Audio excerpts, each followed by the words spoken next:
Hadirin dan hadirat yang dirahmati oleh Allah Subhanahu wa taala, pada kesempatan hari ini kita akan membahas tentang Nabi Isa alaihissalam, suatu sosok yang merupakan sosok kontroversial di antara umat manusia yang ada di alam semesta ini, antara umat Islam dengan umat Nasara dan umat Yahudi.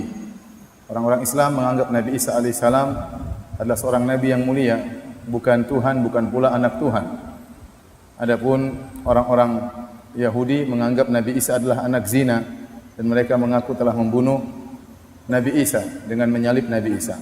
Adapun orang-orang Nasara menganggap Isa adalah anak Tuhan atau dia adalah Tuhan sendiri. Ini tentunya yang benar adalah apa yang diyakini oleh orang-orang Islam, ya, sebagaimana dituturkan oleh Allah dalam Al-Qur'anul Karim. Kita akan membacakan kisah Nabi Isa alaihissalam. Yang pertama dari surat Ali Imran mulai ayat 33 dan seterusnya. Allah berfirman, "Innallaha astafa Adam wa Nuhan wa ala Ibrahim wa ala Imran 'alal alamin." Sungguhnya Allah telah memilih Adam dan Nuh dan keluarga Ibrahim dan keluarga Imran di atas alam semesta. Di sini Allah menyebutkan bagaimana Allah memuliakan keluarga Ibrahim dan juga keluarga Imran. Karena keluarga Imran ini adalah keluarga yang sangat mulia. Imran adalah salah seorang alim ulama, ya, di kalangan Bani Israel, dan dia adalah pemimpin para ulama yang mengurus Baitul Maqdis, mengurus Al-Masjid Al-Aqsa.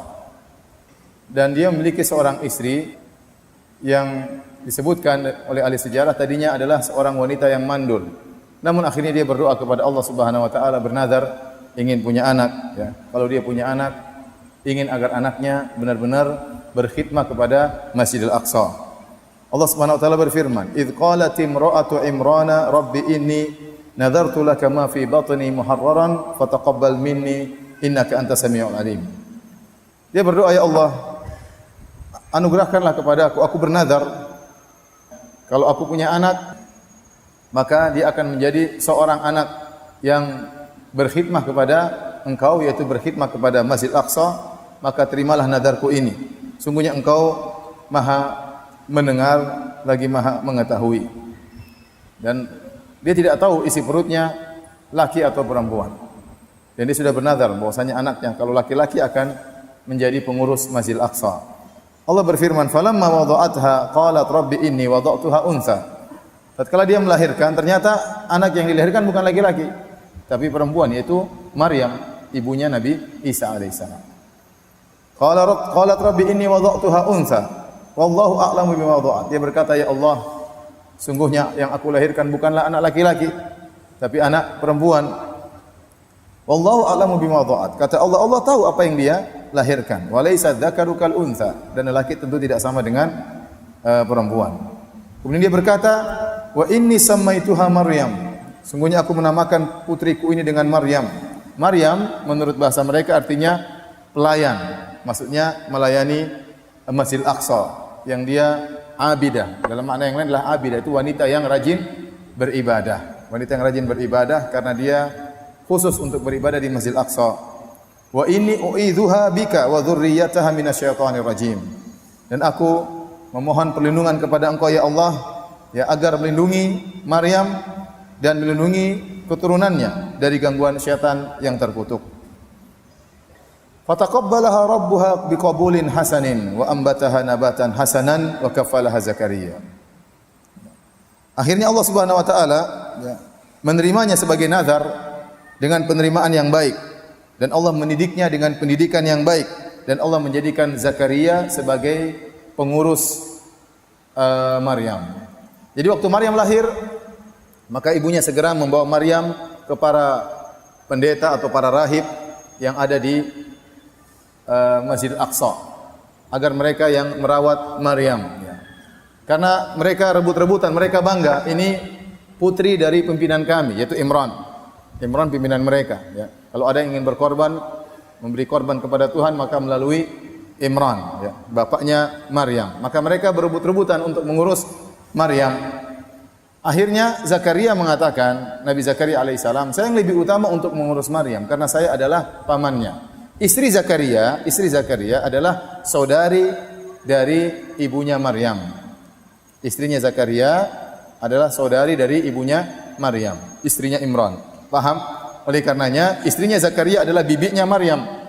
Maka Zakaria berkata, saya lebih utama untuk mengurus ponakan saya karena istriku adalah bibinya. Akan tapi para pendeta tersebut tidak terima. Mereka berebutan untuk merawat Maryam. Akhirnya mereka pun melakukan undian. Ya, dan mereka bersengketa untuk rebutan siapa yang harus merawat Maryam. Ternyata undian keluar nama Zakaria. Yang Allah sebutkan dalam Al-Qur'an, "Dzalika min amba'il ghaibi nuhihi ilaik, wa ma kunta ladaihim idh yulquna aqlamahum ayyuhum yaqulu Maryam, wa ma kunta ladaihim idh yahtasimun." Kata Allah, inilah kabar gaib yang aku ceritakan kepada engkau wahai Muhammad. Kau tidak hadir di sisi mereka tatkala mereka sedang mengundi, dan kau tidak hadir tatkala mereka sedang bersengketa. Tapi Nabi Muhammad bisa menceritakan kisah ini padahal beliau tidak hadir karena wahyu dari siapa? Dari Allah Subhanahu wa taala. Akhirnya Maryam dirawat oleh Zakaria. Kemudian ya mulailah Maryam tumbuh dan berkembang jadi seorang wanita yang dewasa. Kemudian tatkala dia menjadi seorang wanita yang dewasa, Maryam kemudian membuat semacam mihrab, yaitu semacam kamar khusus di Masjidil Aqsa untuk dia bisa konsentrasi ibadah di situ.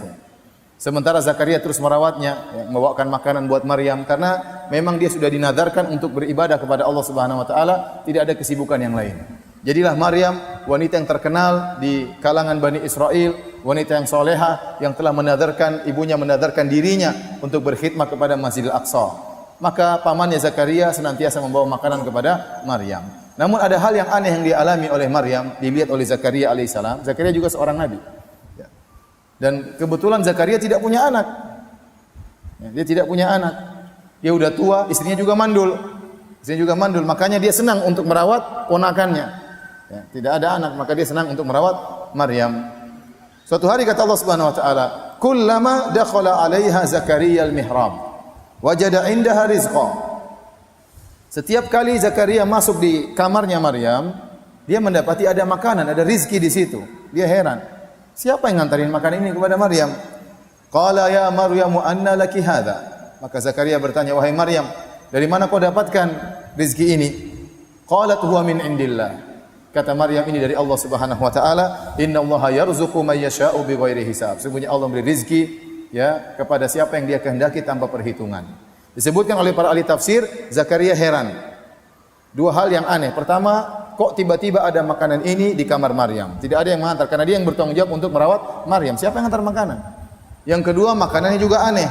Di musim panas ada buah-buah yang tidak tumbuh di musim dingin. Tatkala di musim dingin tiba-tiba ada buah-buah di kamar Maryam yang tidak tumbuh kecuali di musim panas. Maka aneh bagi Zakaria, maka dia bertanya, "Anna laki hadza?" Dari mana kau dapat makanan seperti ini?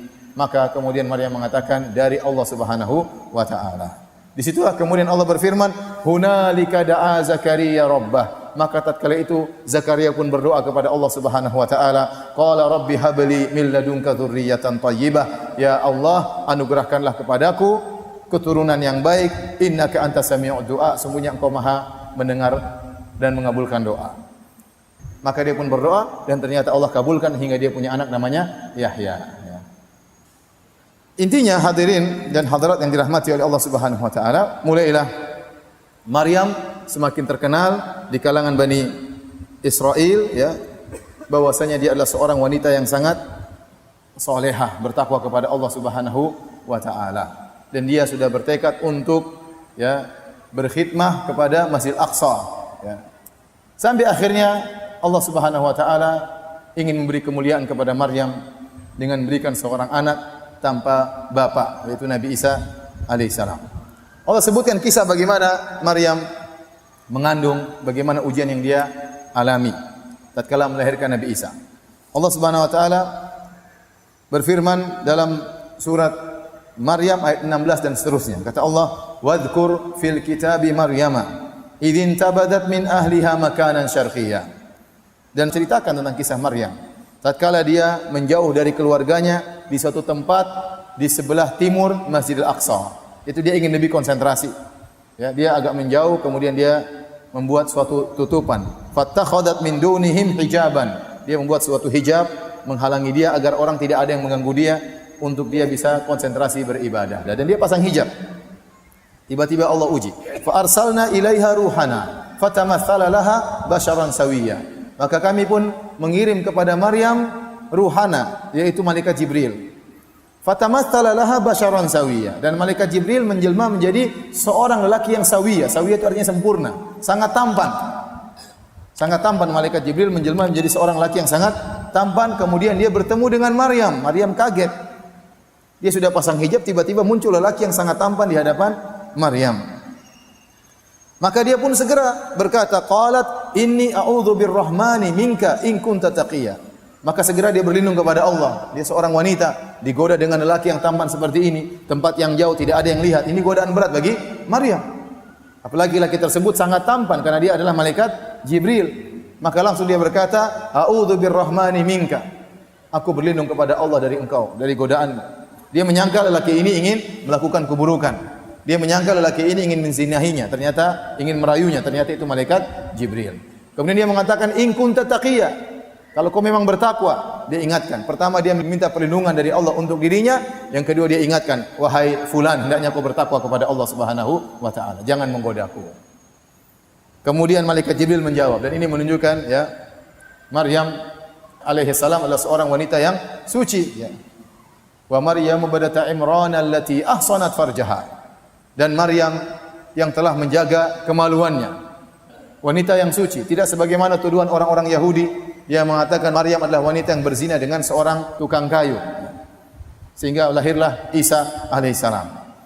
Tatkala dia digoda oleh seorang lelaki yang tampan seperti ini, akhirnya Jibril pun berkata, qala innama ana rasulu rabbiki li ahbalaki gulaman zakiyya. Sungguhnya aku adalah utusan dari Tuhanmu untuk mengabarkan engkau akan mendapatkan anugerah seorang anak yang suci. Maryam lebih kaget lagi. Qalat anna yakunu li gulamun wa lam yamsasni basharun wa lam aku baghiya. Bagaimana aku bisa punya anak sementara aku tidak pernah disentuh oleh lelaki sama sekali dan aku bukanlah wanita pezina. Apa kata malaikat Jibril? Qala rabbuki huwa alayya hayyin. Demikianlah Rabbmu mengatakan itu mudah bagiku. Kalau ingin menghadirkan, menganugerahkan anak tanpa lelaki mudah bagi Allah Subhanahu wa taala. Walinaja'alahu ayatan linnas, agar ini dijadikan sebagai bukti kekuasaan Allah. Allah bisa menciptakan manusia tanpa bapa. Wa rahmatan minna, dan sebagai rahmat dari kami. Wa kana amran maqdiyya, dan ini suatu perkara yang sudah ditetapkan. Tidak bisa kau menghindar wahai Maryam, kau pasti punya anak. Akhirnya setelah itu Maryam pun mengandung. Allah menceritakan bagaimana Maryam tatkala mengandung. Kata Allah, fahamalathu fantabadat bihi makanan qasiyya. Maka dia pun mengandung. Antum bayangkan Maryam bingung apa yang harus dia lakukan. Dia dikenal sebagai wanita yang soleha, wanita yang suci. Tiba-tiba kalau pulang ke kampung tahu-tahu mengandung, apa kata orang? Kalau dia bilang ini datang tiba-tiba, orang enggak ada yang percaya. Mau daftarkan 100 saksi bahwasanya saya hamil tanpa disentuh lelaki, tidak ada yang percaya, tidak ada yang percaya. Zaman dulu tidak percaya, apalagi zaman sekarang, apalagi zaman now. Siapa yang mau percaya dia punya anak tanpa disentuh lelaki? Itu bayangkan bagaimana nafsiyatuha, ya, bagaimana kejiwaan psikologi Maryam tatkala itu. Berat. Akhirnya waktu dia mengandung, dia semakin menjauh. Takut dilihat oleh orang, takut jadi bahan pembicaraan orang. Bagaimana orang tahu kalau dia dalam kondisi hamil? Apa kata orang kampung, apa kata keluarganya, apa kata masyarakat, apa kata pendeta-pendeta. Sementara dia dikenal sebagai wanita yang soleha. Ujian yang sangat besar bagi Maryam. Kata Allah, fahamalathu fantabadat bihi makanan qasiyya. Dia pun mengandung Nabi Isa alaihissalam. Maka dia pun pergi ke tempat yang lebih jauh lagi. Qasiyya itu jauh. Kemudian fa'aja'ahal makhadhu ila jidhin nakhlah. Tatkala dia mau melahirkan, maka dia kesakitan. Dia kesakitan. Kata para ahli tafsir, terkumpul bagi dia 3 kesulitan. Pertama, ya, dia kesakitan, sakit ingin melahirkan. Kemudian dia kelaparan, kemudian dia kehausan, tidak ada orang juga. Dia sakit, kemudian lapar, kemudian haus. Terpaksa dia harus mencari sesuatu untuk dia makan, sementara dia sudah sangat kesakitan ingin melahirkan. Kata Allah, fa'aja'ahal makhadhu ila jidhin nakhlah. Akhirnya rasa sakit itu mengantarkan dia untuk pergi ke pohon korma. Kemudian dia berkata, qalat ya laitani mitu qabla hadza wa kuntu nasyan mansiya. Maka dia berangan-angan, seandainya saya meninggal sebelum terjadinya hal ini ujian berat sekali. Seandainya saya tidak dikasih ujian dengan ujian seperti ini. Dia tidak bisa milih karena Allah mengatakan wa kana amran maqdiya, kau tidak bisa menghindar Maryam, kau pasti punya anak. Dia mengatakan seandainya ada pilihan, saya ingin meninggal sebelum diuji seperti ini. Wa kuntu nasyan mansiya, dan saya orang yang terlupakan, tidak ada yang sebut-sebut saya. Kemudian fanada min tahtiha, tiba-tiba ada suara menyuruh kepada Maryam, Allah tahzani, jangan kau sedih wahai Maryam. Qad ja'ala rabbuki tahtaki sariya. Sungguhnya Rabbmu telah mengalirkan sungai di bawahmu. Dia haus, maka Allah alirkan sungai supaya dia bisa minum. Wa huzzi ilaiki bi jid'in nakhlati tusaqitu alayki rutaban janiyya. Dan goyangkanlah akar dari pohon korma, niscaya akan jatuh rutop-rutop buah-buahan korma yang masih segar bisa kau makan. Akhirnya Maryam pun goyangkan apa? Akar korma, maka berjatuhlah buah-buah rutop, kemudian dia makan. Saat itu pula dia melahirkan. Hadirin rahmati Allah Subhanahu wa taala, Al-Qur'an menjelaskan bahwasanya Maryam lahir tatkala ada rutop, tatkala musim rutop, dan musim rutop adalah musim panas. Korma itu tidak keluar rutop, antum tahu rutop kan, yang buat buka puasa itu, yang agak masih seperti buah segar warna coklat-coklat. Itu tidaklah keluar kecuali di musim panas.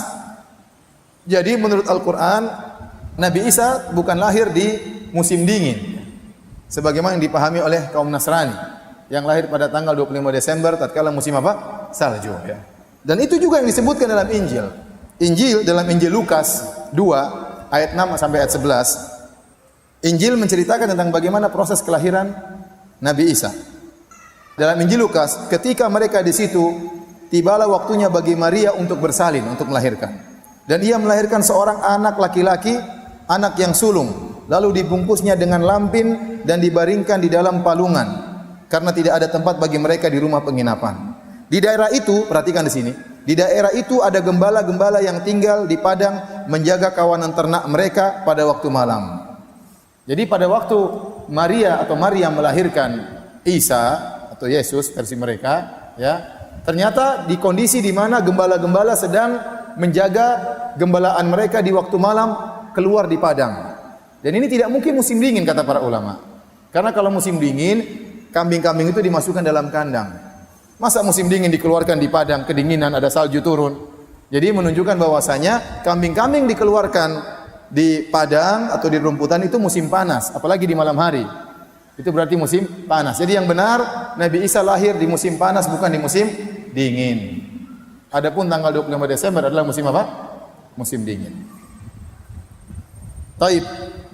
Akhirnya Maryam makan, kemudian air mengalir, dia bisa minum dari air tersebut, lahirlah anaknya. Sendirian dia melahirkan anaknya. Bagaimana sedihnya apa? Maryam. Ujian bagi Maryam, wanita yang sangat solehah, ibundanya Nabi Isa alaihissalam. Maka Allah berkata, "Fakuli washrobi wa qurri aina." Wahai Maryam, makanlah buah korma tersebut, minumlah dari sungai tersebut, wa qurri aina. Bahagialah engkau, senanglah engkau. Hilang kesulitan yang dia hadapi. Dia lihat anaknya yang dia cintai lahir, ya, tanpa ayah. Kemudian kata Allah, fa imma tarawinna minal basyari ahadan. Kalau kau melihat seorang manusia, faquli inni nadartu lirrahmani sauman falan ukallimal yawma insiya. Kalau kau ketemu seorang, katakan saya telah bernadar kepada Allah, aku tidak mau bicara sama siapapun. Jadi Allah suruh Maryam bernadar untuk tidak usah berbicara. Kenapa? Karena percuma Maryam berbicara. Maka Allah sudah tenang, Maryam tenang, sudah enggak usah ngomong. Kata Allah seakan-akan demikian. Kamu enggak usah ngomong wahai Maryam. Tidak mungkin kau bisa jelaskan keanehan ini kepada masyarakat. Akal mereka tidak akan bisa terima, nalar mereka tidak akan bisa terima. Ya penting kamu enggak usah ngomong. Bukan tugasmu untuk menjelaskan, karena enggak mungkin kau bisa menjelaskan. Maka Allah memerintahkan Maryam untuk diam. Kemudian Allah menjelaskan bagaimana ujian yang dihadapi oleh Maryam. Fa'atat bihi qaumaha tahmilu. Maka dia pun setelah melahirkan Nabi Isa alaihissalam, kemudian dia bawa pulang kampung. Subhanallah, heboh. Ya. Ini Maryam yang dikenal sebagai wanita soleha, yang mengkhidmahkan dirinya kepada Masjidil Aqsa, yang tidak pernah berkenalan dengan seorang lelaki pun, yang tidak pernah tersentuh oleh seorang lelaki pun, yang selama ini menghilang, kita kira dia beribadah, ternyata dia berzina. Maka dia pun bawa anaknya, tahmilu, dia gendong. Orang-orang mulai mengingkari. Qalu ya Maryamu laqad ji'ti syai'an fariya. Wahai Maryam, sungguh kau telah melakukan kemungkaran yang sangat besar. Ya ukhta Harun, ma kana abuki imra'a sau'in wa ma kanat ummuki baghiyah. Kok bisa kau seperti ini wahai saudarinya Harun? Ya, bisa jadi Maryam punya saudara namanya Harun ya. Bukan Nabi Harun ya. Nabi Harun ya, bukan tinggal di zaman Maryam ya. Maryam jauh setelah Nabi Harun ya. Tetapi mereka Bani Israel dahulu menamakan anak-anak mereka dengan nama-nama para nabi ya. Jadi ada yang menyangka, Ustaz, apakah Maryam saudaranya Nabi Harun? Tidak ya. Nabi Harun saudaranya Nabi Musa. Maryam jauh sekali di bawah itu ya. Zamannya sangat jauh.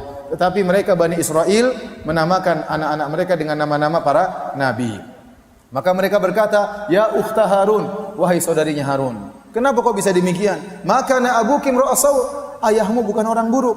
Wa makanat ummuki baghiyah, ibumu juga bukan pezina. Kok kamu bisa begini? Kamu nuruni siapa? Dari mana bisa seperti ini? Jelas bapaknya siapa? Imran. Bapaknya Imran, pemimpin para pendeta. Ibunya wanita soleha, dikenal oleh masyarakat.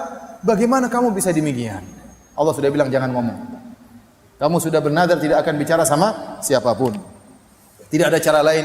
Maryam fa asyarat ilaih. Asyarat ilaih. Dia tidak ngomong, tapi dia mengisyaratkan agar kalian bertanya kepada putraku Nabi Isa.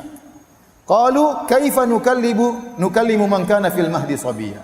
Kata mereka, wahai Maryam, jangan aneh-aneh. Gimana kita bisa ngomong sama anak kecil masih disusuin?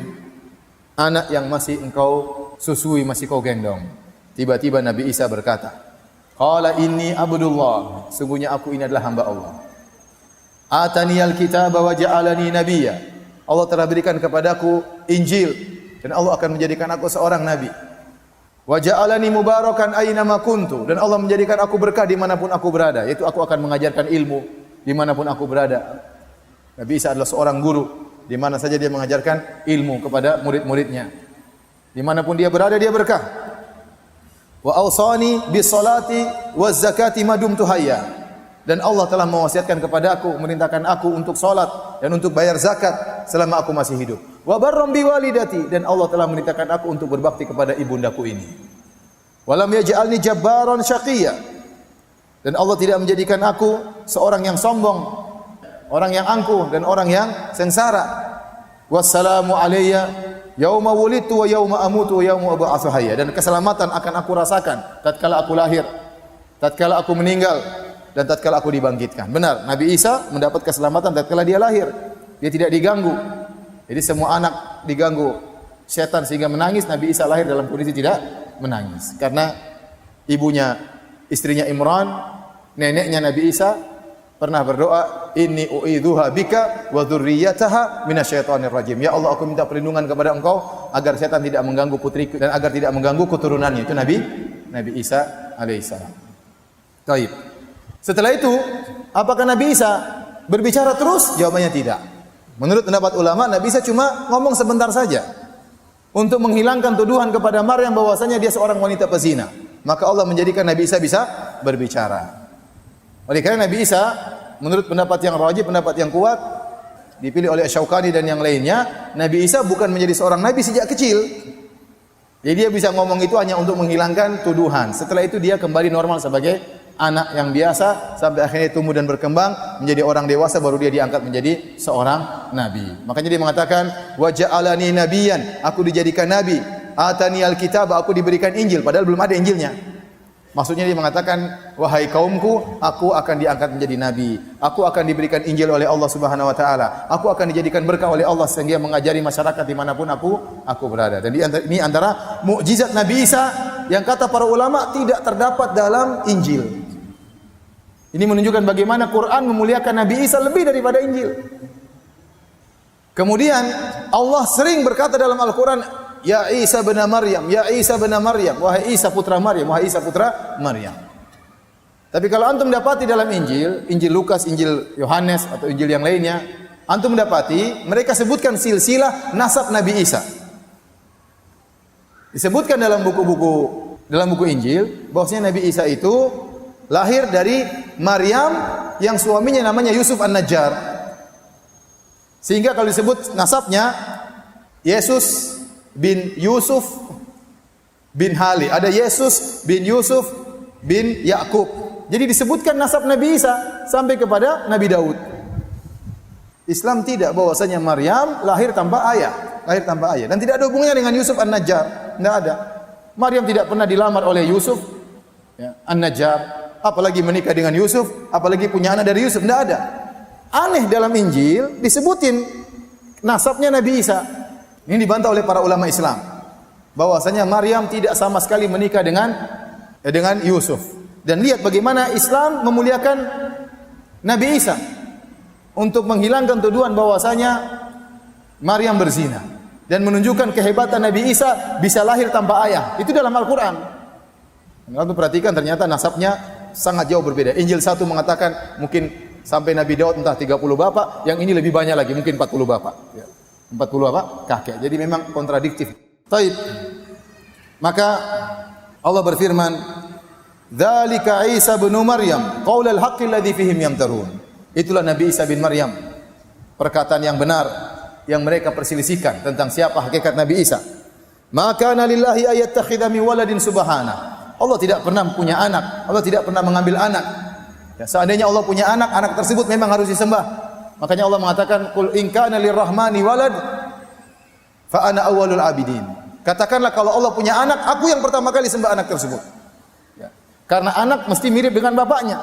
Kalau ternyata Nabi Isa anaknya Allah, harusnya sifat-sifat anak sama seperti bapaknya. Tidak makan, tidak minum, maha kuasa, tidak tidur, tidak capek, tidak istirahat, tidak takut. Itu sifat-sifat Tuhan. Ternyata Nabi Isa tidak seperti bapaknya kalau memang itu anaknya bapaknya. Dan Nabi Isa bukan anak dari Allah Subhanahu wa taala.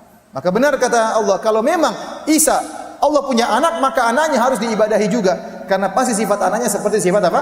Bapaknya. Namun kita dapati ternyata Nabi Isa sifatnya jauh dari Allah Subhanahu wa taala. Berarti dia bukan anak Allah Subhanahu wa taala. Kata Allah, "Ma kana lillahi ayattakhidha min waladin subhanah." Allah tidak mungkin punya anak, Maha suci Allah Subhanahu wa taala. "Idza qada amran fa inna ma yaqulu lahu kun fayakun." Adapun Isa lahir tanpa bapak tidak melazimkan dia anak Tuhan. Bagi Allah mudah sekali menciptakan anak tanpa bapa. Idza qada amran, kalau Allah menghendaki sesuatu tinggal berkata kun fayakun. Maka Allah menyebutkan yang lebih aneh daripada Nabi Isa, yaitu Adam. Inna matsala Isa indallahi kamatsali Adam. Sungguhnya perumpamaan Isa sama seperti Adam, mudah bagi Allah. Khalaqahu min turab, Allah ciptakan Nabi Adam dari tanah, Allah tinggal bilang kun fayakun. Mudah bagi Allah untuk menciptakan Nabi Adam tanpa ayah, tanpa ibu, apalagi Nabi Isa cuma sekedar tanpa ayah. Mudah bagi Allah. Kalau Nabi Isa mau jadi Tuhan, Adam juga harusnya jadi Tuhan. Alaihissalam. Baik. Kemudian Allah berfirman, "Fakhtalafal ahzabu min bainihim." Maka timbullah hizb-hizb di antara Nasara, Yahudi tentang perkara Nabi Isa. Yahudi berkelompok-kelompok juga. Ya. Sebagian mereka mengatakan Nabi Isa adalah anak zina. Nasrani juga berkelompok-kelompok. Ada yang mengatakan Nabi Isa adalah Tuhan itu sendiri. Isa huwallah. Isa adalah Allah. Ada yang mengatakan Isa anak Tuhan. Ada yang mengatakan Isa satu dari yang tiga. Paham? Trinitas. 3 kelompok besar Nasrani sampai sekarang. Ya. Kemudian Nabi Isa alaihissalam tumbuh berkembang. Kemudian di masa muda dia diangkat menjadi seorang Rasul dan mulailah beliau berdakwah. Dan Allah Subhanahu wa taala memberikan beberapa mukjizat kepada Nabi Isa alaihissalam. Terutama berkaitan dengan masalah kedokteran.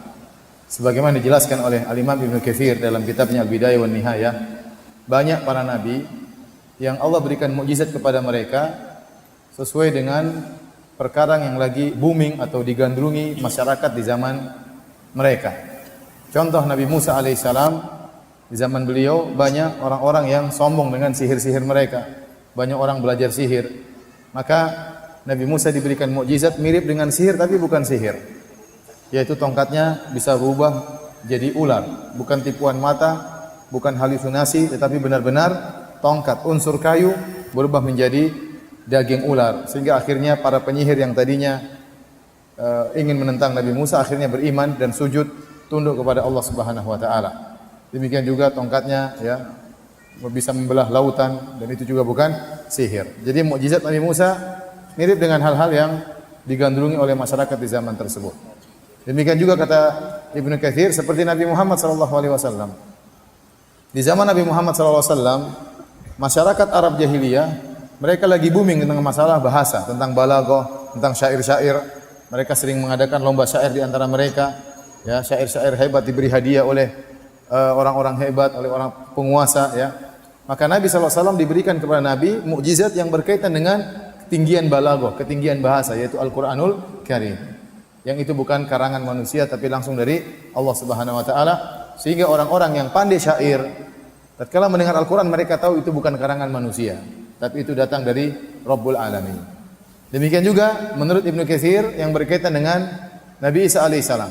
Di zaman Nabi Isa banyak orang yang gandrung tentang masalah pengobatan, lagi booming masalah pengobatan. Maka Allah Subhanahu wa taala memberikan mukjizat kepada Nabi Isa yang berkaitan dengan masalah pengobatan.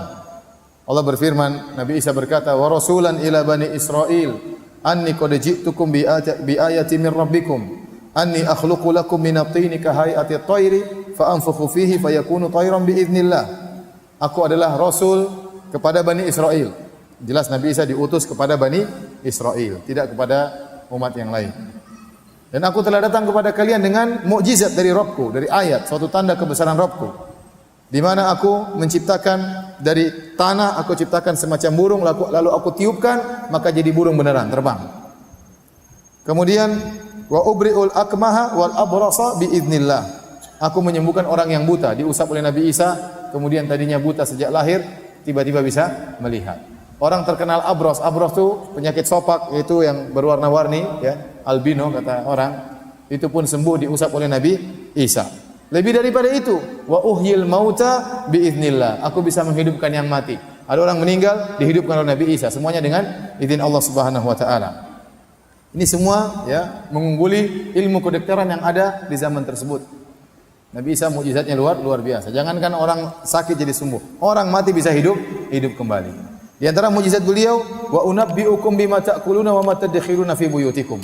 Aku bisa mengabarkan kepada kalian tentang ilmu gaib, apa yang kalian makan tadi malam, apa yang kalian makan tadi siang, tadi pagi, apa yang kalian simpan di rumah kalian. Padahal Nabi Isa tidak pernah ke rumah mereka, ya. Inna fi dzalika la ayatan lakum in kuntum mu'minin. Sungguh pada yang demikian itu ada tanda-tanda kebesaran Allah bagi orang-orang yang beriman. Jadi Nabi Isa datang dengan mukjizat. Sehingga mulailah sebagian orang Yahudi ikut ajaran Nabi Isa alaihissalam. Namun sebagian Yahudi menentang, ya. Mereka tidak percaya kepada Nabi Isa alaihissalam. Menurut mereka Nabi Isa anak zina. Menurut mereka Nabi Isa bukan dari keturunan Nabi Daud, tidak sah karena mereka mengagungkan Nabi Daud alaihissalam. Menurut mereka Nabi terakhir harus dari keturunan Nabi Daud, sehingga akhirnya mereka mengingkari Nabi Isa. Terlebih lagi Nabi Isa tidak pernah berbicara tentang kekuasaan. Yang dia bicarakan adalah agama, adalah tauhid. Mereka terjerumus dalam kesyirikan. Mereka menganggap Uzair adalah putra Allah. Mereka melakukan hal-hal penyimpangan, maka Nabi Isa nasihati mereka. Dan mereka yakin bahwasanya Nabi terakhir nanti akan muncul, akan menjadi hebat dan membawa kejayaan bagi orang-orang Yahudi. Ternyata Nabi Isa tidak demikian. Waktu dia berdakwah di zaman tersebut yang menguasai adalah Romawi. Di bawah kerajaan Romawi ada Yahudi, tengah-tengah itulah lahir Nabi Isa. Waktu Nabi Isa lahir, Nabi Isa ternyata tidak memprovokasi rakyat untuk memberontak terhadap kerajaan Romawi. Dia tidak berbicara tentang politik sama sekali. Dia bicara tentang tauhid, tentang akhlak, tentang perbaikan akhlak, sehingga orang Yahudi tidak suka. Ini Nabi model apa kayak begini? Kita mau Nabi yang memberontak kemudian menjadi menguasai, Yahudi menguasai dunia. Akhirnya mereka ingin membunuh siapa? Nabi Isa. Apalagi Nabi Isa merubah aturan-aturan agama mereka yang tadinya diharamkan dihalalkan oleh Nabi Isa. Wa liuhilla lakum, ya, untuk aku menghalalkan apa yang dahulunya pernah diharamkan bagi kalian orang Yahudi. Yahudi tidak terima. Pendeta-pendeta mereka kemudian hasad kepada Nabi Isa. Akhirnya mereka memprovokasi kerajaan Romawi untuk menangkap Nabi Isa alaihissalam. Akhirnya mereka pun membuat makar. Mereka sering merayu kerajaan Romawi untuk menangkap Nabi Isa, tapi kerajaan Romawi tidak mau tangkap Nabi Isa karena tidak ada kesalahan Nabi Isa. Akhirnya mereka melakukan tipuan, mereka mengatakan Nabi Isa mengaku sebagai raja Yahudi dan akan melakukan pemberontakan dan yang lain, dan akhirnya Yahudi bekerja sama dengan orang-orang Romawi, akhirnya menangkap Nabi Isa. Menurut versi Islam dalam Al-Quran, Nabi Isa ditangkap dengan bantuan orang-orang Yahudi beserta tentara Romawi. Namun Nabi Isa tidak disalib dan tidak dibunuh. Allah membantah perkataan orang-orang Yahudi. wa qaulihim inna qatalnal masiha Isa bin Maryam wa rasulullah. Dan perkataan mereka yang mengatakan inna qatalnal masiha Isa bin Maryam wa rasulullah, sungguh kami orang Yahudi telah berhasil membunuh Isa putranya Maryam yang seorang rasul utusan Allah. Ya, subhanallah. Orang Yahudi ini bejatnya luar biasa. Di antara hobi mereka adalah membunuh nabi. Ada nabi yang tidak sesuai dengan selera mereka, mereka bunuh. Allah ulang-ulang dalam Al-Qur'an, wa qatlihimul anbiya. Ya. Mereka suka membunuh para nabi. Di antaranya mereka mengaku membunuh Nabi Isa dan mereka ingin bunuh memang. Mereka ingin bunuh Nabi Isa. Maka mereka bangga mereka. Inna qatalnal masiha Isa bin Maryam Rasulullah. Kami telah berhasil membunuh Isa bin Maryam, utusan Allah. Bayangkan, sudah tahu itu utusan Allah, mereka bunuh. Allah bantah, wa ma qataluhu wa ma salabuhu walakin syubbiha lahum. Mereka tidak pernah membunuh Nabi Isa, mereka tidak pernah menyalib Nabi Isa, tapi ada orang yang diserupakan kepada Nabi Isa. Itu yang mereka tangkap, itu yang mereka salib, itu yang mereka bunuh. Kata Allah, wa ma qataluhu yaqina. Mereka sebenarnya tidak yakin kalau telah membunuh Nabi Isa. Bar rafa'ahu Allahu ilaihi, tapi Allah telah angkat Nabi Isa. Allah selamatkan Nabi Isa. Ini versi Islam. Nabi Isa selamat, tidak dibunuh oleh mereka, ya, diselamatkan oleh Allah Subhanahu wa taala, diangkat ke langit. Ada yang mengatakan dia berada di langit kedua karena siap untuk turun tatkala menjelang hari kiamat. Dan akan turun nanti menjelang hari kiamat untuk menyelesaikan segala kontroversial tentang dirinya. Dia akan jelaskan saya seorang nabi. Dia akan turun menjalankan syarat Nabi Muhammad SAW. Nanti tatkala datang Imam Mahdi, kemudian muncul Dajjal, baru kemudian Nabi Isa turun untuk membunuh Dajjal. Hidup kalau tidak salah 7 tahun, kemudian meninggal dunia, kemudian dikuburkan sebagaimana nabi-nabi yang lain. Dan setelah itu tidak lama kemudian tegaklah hari kiamat. Sehingga jelas bahwasanya yang benar Nabi Isa bukanlah Tuhan dan bukan juga anak zina, ya, sebagian pernyataan Yahudi, tapi dia seorang nabi yang mulia yang dimuliakan oleh orang-orang Islam. Hadirin hadirat yang dirahmati oleh Subhanahu wa taala. Ini versi Islam. Adapun versi Nasara atau versi Injil maka berbeda-beda, ya. Injil Barnaba mengatakan bahwasanya Nabi Isa, ya, waktu mau ditangkap maka ada seorang yang diserupakan dengan Nabi Isa, diserupakan, ya. Kemudian dialah yang ditangkap, ya. Dialah yang ditangkap. Dikenal dengan Yudas Iskariot atau Yahuda Iskariot, ya. Dan Injil-Injil lain juga menyatakan demikian. Ada beberapa versi di antara Injil-Injil. Jadi Injil itu banyak, ya. Tapi banyak Injil yang tidak dianggap. Di antara Injil Barnaba yang dianggap Injil Lukas, Matius, Yohanes, ya. Banyak Injil Barnaba tidak dianggap, Injil ini tidak dianggap. Dan kalau antum perhatikan Injil itu tidak seperti Al-Quran. Kalau Al-Quran kan langsung qul ya ayyuhal kafirun, qul huwallahu ahad. Tapi kalau antum perhatikan Injil itu seperti hadis-hadis kalau versi kita. Jadi Yohanes, Lukas, Matius sedang menceritakan tentang riwayat kehidupan Nabi Isa. Seperti hadis seperti kita. Jadi bukan seperti khitabnya, bukan pernyataannya bukan langsung dari Allah. Adapun Al-Quran tidak, langsung Allah yang berfirman. Ya ayyuhal muddatsir kum fa'andzir, wahai yang berselimut bangunlah. Siapa yang bicara? Allah. Tapi kalau antum baca Injil enggak. Yesus kemudian ke sini, Yesus kemudian begini, Yesus kemudian ngomong, itu seperti hadis. Jadi sebenarnya Injil itu bukan, ya, firman Allah Subhanahu wa taala secara murni, tapi sudah ada mengalami perubahan-perubahan. Karena tata cara susunannya tidak seperti Al-Qur'anul Karim yang kita lihat bahwasanya khitab pembicaraan langsung datang dari Tuhan Rabbul Alamin. Tetapi kalau Injil, Matius, Lukas itu seperti rawi-rawi hadis. Abu Hurairah meriwayatkan hadis dari Nabi SAW, Umar meriwayatkan hadis dari Nabi SAW, ya, sahabat meriwayatkan dari Nabi SAW. Seperti itu, ya. Jadi kalau versi mereka, Nabi Isa benar-benar ditangkap. Ya, karena Nabi Isa harus ditangkap dan harus disalib untuk menebus dosa warisan yang diwariskan oleh Nabi Adam alaihi salam. Dan ini tidak pernah diajarkan oleh Nabi Isa alaihissalam. Ini adalah khurafatnya orang-orang Nasara. Sehingga khurafat ini mengantarkan mereka menganggap Nabi Isa adalah anak Tuhan, ya. Baik. Hadirin dan hadirat yang dirahmati oleh Allah Subhanahu wa taala, saya ingin jelaskan secara sederhana tentang khurafat ini. Jadi, orang-orang Nasara punya keyakinan bahwasanya Adam alaihissalam waktu dia makan buah khuldi, dia bersalah, maka dia berdosa. Tatkala dia berdosa diturunkan ke dunia, maka dosanya menjadi dosa turunan. Jadi dosa turunan. Setiap anak Adam yang lahir dari keturunan Adam semuanya sudah membawa dosa warisan. Adapun Islam tidak demikian. Wala taziru waziratu wizra ukhra. Alla taziru waziratu wizra ukhra. Tidak ada seorang menanggung dosa orang lain. Islam meyakini kalau ada anak baru lahir bersih dari segala dosa. Makanya orang yang berhaji hajinya mabrur, kata Nabi SAW, raja'a min dzunubihi ka yaumin waladathu ummuhu. Barang siapa yang hajinya mabrur, maka dia bersih dari dosa-dosanya seperti baru lahir dari perut ibunya. Bagaimana anak baru lahir kita bilang dia berlumuran dosa? Menurut khurafatnya mereka, persangkaan mereka, filosofi mereka, setiap anak keturunan Adam itu pasti membawa dosa warisan. Nah, dosa warisan itu akan terus ada sampai kepada seluruh anak keturunan Adam. Dan itu tidak bisa dihapuskan kecuali dengan sesuatu yang suci. Yang suci itu hanyalah Tuhan. Semua manusia tidak ada yang suci karena semuanya keturunan Adam dan semua keturunan Adam pasti sudah membawa dosa warisan. Oleh karenanya untuk bisa menebus dosa tersebut, ini filsafat mereka ya, maka harus sesuatu yang suci yang bisa menebus. Siapa yang suci? Ternyata hanya Tuhan yang suci. Nah, Tuhan kalau turun ke bumi nggak bisa dengan model Tuhan yang sekarang, maka harus menjelma menjadi seorang manusia atau mengirim anaknya, kata mereka. Sebagian mereka mengatakan Isa adalah Allah, Allah adalah Isa. Kalau gitu terpaksa Allah Subhanahu wa taala ya, ta'ala Allah amma yaqulun uluwan kabira, maka dia harus menurunkan levelnya kemudian menjadi bayi dalam perut Maryam. Supaya ada sesuatu yang lahir dari zat yang suci, tidak ada dosa warisan. Kalau lahir dari manusia pasti ada dosa warisannya. Paham sampai di sini? Paham filosofi mereka? Itulah kenapa Allah harus turun masuk dalam perut Maryam, jadi anak bayi, kemudian dalam perut ibunya, ya.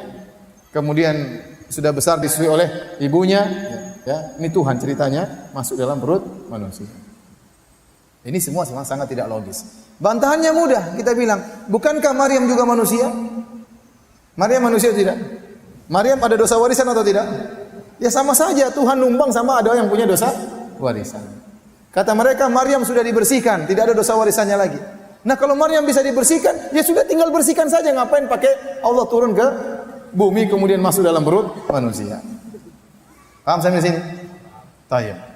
Akhirnya Nabi Isa harus ditugaskan anak Tuhan untuk bisa menebus dosa warisan tersebut. Caranya dia harus disalib.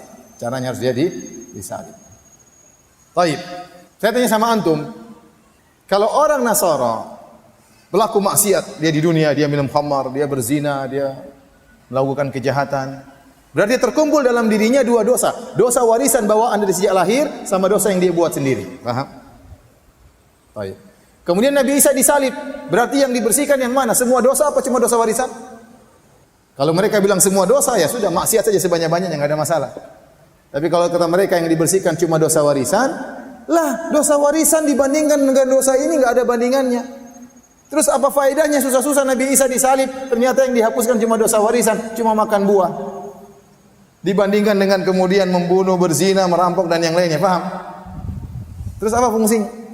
Apa faedahnya kalau sampai-sampai Tuhan harus turun, harus disalib? Gara-gara hanya ingin bersihkan dosa warisan, toh ternyata dosa yang lain tidak terampuni. Terus saya tanya sama antum, kita orang Islam yang tidak beriman dengan filsafat ini, dosa warisan kita ada atau tidak menurut mereka? Menurut mereka kita ini bawa dosa warisan atau tidak? Bawa, karena kita semua keturunan Nabi Adam. Paham? Nah, waktu Tuhan mengirim anaknya untuk disalib, berarti dia sudah bayar, sudah tebus dosa warisan. Paham? Berarti dosa warisan kita sudah bersih atau tidak? Utangnya sudah dibayar, paham? Ya sudah, dosa kita sudah bersih. Enggak usah beriman, dosa kita juga sudah bersih. Apa masalah? Lu enggak perlu beriman sama Nabi Isa. Mau beriman enggak beriman, dosa warisan sudah dibayar sama Nabi Isa. Paham sampai sini? Nah, kalau ternyata memang Nabi Isa diutus untuk disalib, kenapa dalam Injil disebutkan waktu tentara Romawi datang, Nabi Isa ketakutan, gelisah, sampai sembunyi dari kejaran orang-orang Yahudi? Harusnya Nabi Isa mengatakan, silakan saya lagi di sini. Ini yang saya tunggu-tunggu sejak dahulu. Kalian hendak menyalibku, paham? Harusnya orang-orang Nasara berterima kasih kepada orang-orang Yahudi yang berhasil menyalib Nabi Isa. Kalau tidak ada orang Yahudi menyalib Nabi Isa, maka dosa tidak akan tertebuskan. Terus kalau memang Nabi Isa ternyata diturunkan oleh Allah untuk menebus dosa-dosa, kenapa dalam Injil disebutkan waktu dia disalib, kemudian dia mengatakan, Ilya lima syabaqtani. Yang artinya Tuhanku, ya Bapa, kenapa kau tinggalkan aku? Kenapa kau tinggalkan aku? Ini semua khurafat akhirnya menimbulkan pernyataan Nabi Isa adalah anak Tuhan yang tidak pernah diucapkan oleh Nabi Isa sama sekali. Khurafat dosa warisan. Khurafat dosa warisan ini tidak pernah disebutkan oleh nabi-nabi sebelumnya. Apakah nabi-nabi sebelumnya pernah cerita ini? Enggak pernah cerita. Kok tiba-tiba muncul khurafat itu belakangan? Nabi-nabi sebelumnya mengatakan kalau berdosa bertobat selesai. Mereka tidak mengatakan percuma kalian bertobat, masih ada satu dosa tidak bisa diampuni. Tunggu anak Tuhan turun nanti kemudian hari. Enggak pernah mereka ngomong demikian. Ini menunjukkan ini semua khurafatnya orang-orang Nasrani. Bayangkan, jutaan miliaran manusia dibangun di atas khurafat ini agama mereka.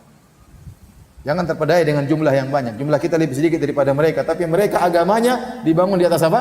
Khurafat. Khurafat tentang dosa warisan. Islam mudah. Adam alaihissalam bersalah, dia bertobat. Tobatnya diterima atau tidak? Diterima. Tuhan tidak kejam. Adam bertobat selesai. Ini Adam sudah bertobat, dosanya masih diwariskan. Kenapa susah-susah seperti itu? Filsafatnya. Kemudian kata mereka, bapak sayang kepada anaknya. Tuhan bapak sayang kepada Tuhan anak. Ya kalau Tuhan bapak sayang sama Tuhan anak, kenapa anaknya dibiarkan disalib? Sedangkan Allah Subhanahu wa taala waktu menyuruh Ibrahim menyembelih Ismail, apakah Ibrahim menyembelih Ismail jadi atau tidak? Tidak jadi. Kenapa? Allah kirim apa? Kirim kambing, kirim domba untuk mengganti anak orang. Ini anaknya sendiri dibiarin apa? Disalib. Anaknya sendiri. Sementara anak orang Allah tolong, Allah ganti dengan apa? Kambing. Apakah itu sayang bapak kepada anak? Jawabannya tidak. Ya ikhwan, ini semua khurafat. Kasihan mereka, antum harus ada dai yang menyuruh kepada mereka. Saudara-saudara kita yang masih terjerumus dalam khurafat seperti ini, harus ada dai yang menjelaskan kepada mereka, ini khurafat yang menyebabkan mereka terjebak dengan pemikiran seperti ini. Timbul pertanyaan, dari mana ini semua datang? Ternyata kalau antum baca semuanya khurafat ini, filosofi ini datang dari Paulus. Siapa Paulus itu? Dalam Injil itu namanya Rasailur Rusul. Ada risalahnya Paulus, surat-surat Paulus yang Paulus tulis. Siapa Paulus ini? Paulus ini bukan muridnya Nabi Isa, bukan juga murid-muridnya Nabi Isa. Dia bukan sahabat, dia bukan juga tabi'in. Paham?